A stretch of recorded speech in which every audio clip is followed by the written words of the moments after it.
Hi friends, నమస్తే. అందరకు శుభోదయం. రానున్న కృష్ణాష్టమి సందర్భంగా కృష్ణతత్వం అంటే మరొకసారి గుర్తు చేసుకుందాం. కృష్ణతత్వం అంటే శ్రీకృష్ణుని జీవితం, బోధనలు మరియు తత్వశాస్త్రం. ఇది కేవలం ఒక మతపరమైన భావన మాత్రమే కాదు, జీవితాన్ని ఎలా జీవించాలనే దాని గురించి ఒక మార్గదర్శకం.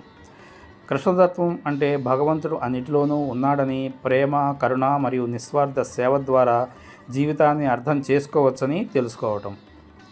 దీనిలో ముఖ్యంగా కర్మ సిద్ధాంతం, భక్తి, కర్తవ్య పాలన, జ్ఞానం, వివేకం, క్షమాపణ, ప్రేమ, నిస్వార్థ సేవ అనేవి ఉన్నాయి.